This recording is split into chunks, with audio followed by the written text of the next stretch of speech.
Ministerial list don't confirm El-Rufai for Nigeria to have peace, Shehu Sani tells the Senate. Wow.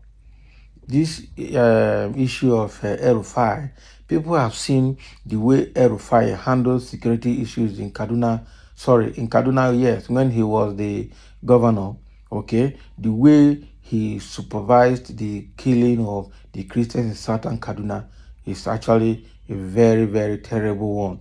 Okay, he claimed he was in charge of security in Kaduna. Meanwhile, at the back end, he was happy and using all forces to annihilate the Christians in southern Kaduna as a jihadist. The guy is a jihadist, frankly speaking. And so, because of all these security threats and security issues, I think so. We have seen how National Security Advisor Nuhu Ribadu wrote to the Senate not to confirm El-Rufai as minister, Danladi and one Okotete from Delta State as well. Okay, and so the issue is bordered on security concern, especially these this El-Rufai, especially with his activities in the terrorism activities in Kaduna when he was the governor of that state. So let's see what Shehu Sani is saying here. Okay, Shehu Sani, a socio-political commentator, has advised the Senate against confirming former Kaduna State Governor Nasser El-Rufai to be minister. Sani warned that El-Rufai should not be cleared if Nigeria wants peace to reign. Describing the former governor as playing God while he was governor, Sani said El-Rufai was now at the mercy of the Senate. Okay, tweeting, he identified the former governor as a religious extremist and a fanatic. Exactly. According to Sani, the unconfirmed ministerial nominee, the IMP who was intoxicated with power and who arrogantly played God, is now at the mercy of those wielding power. A religious extremist with a fanatical political agenda should have no place in the seat of power if that nation desires peace. Exactly. The Senate had refused to confirm El-Rufai alongside two others due to security issues. Bagam. Okay, so this issue, the call within the week, we also saw how the general call across the country not to confirm El-Rufai as minister has grown widely, has grown greatly, and people are saying don't confirm this man as minister because, for one, it's power drunk, two, for security reasons, and for that letter to have come from the National Security Advisor Nuhu Ribadu to the Senate, it means that it's a serious matter. It means that there are records to show that El-Rufai poses a serious security threat to the nation, especially to the people of opposite religion. Okay, we saw how he displayed his religious fanaticism in Kaduna, how he sponsored jihadists in the Kaduna to annihilate the Christians in southern Kaduna. Okay, how terrorism grew under his watch, how he played a lip service to the fighting of security issues in Kaduna. We saw all of that. Okay, he will come in the afternoon and say he's in charge, he's doing this, he's doing that to manage security in Kaduna. Meanwhile, the terrorists kept on going into the southern Kaduna to kill the Christians. And when the Christians tends to fight back, they will use the military to quench them and then free the terrorists to go their way.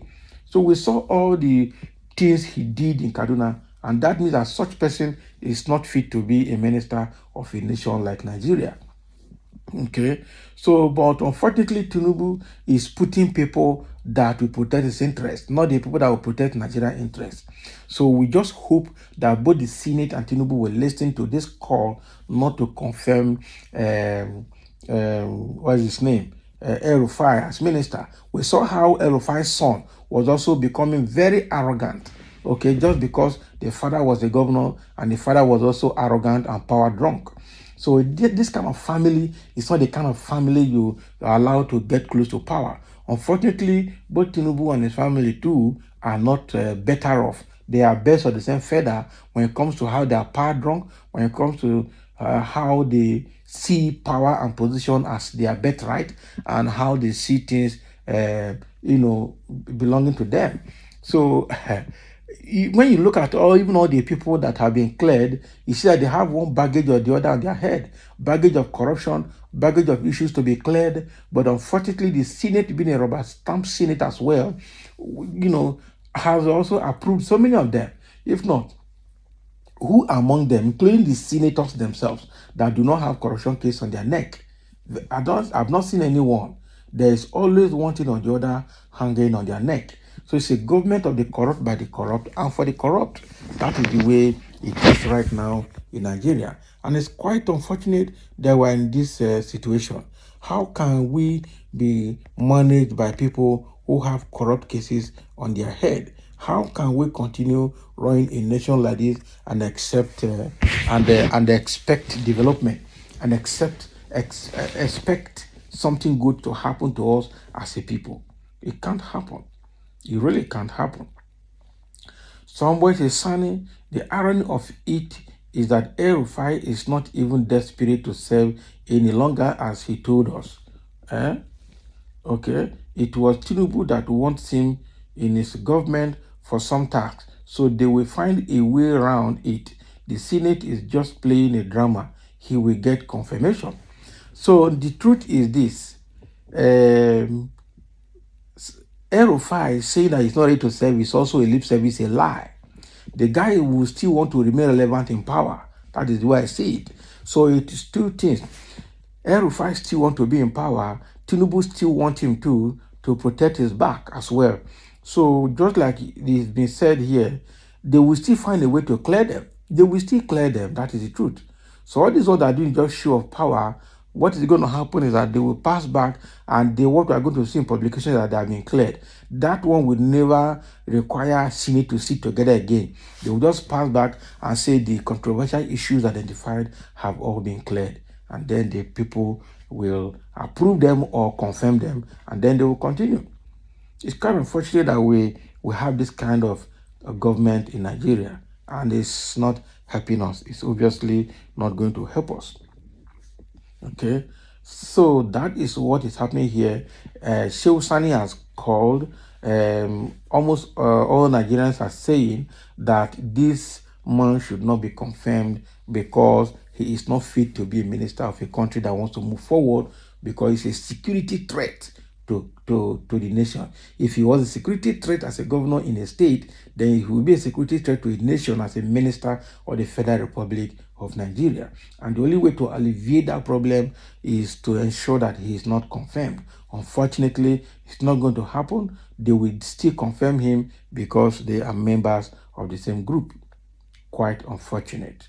So thank you for listening. Let's have your comment and your views concerning this growing call for Senate not to confirm El-Rufai as Minister of Federal Republic of Nigeria for security reasons.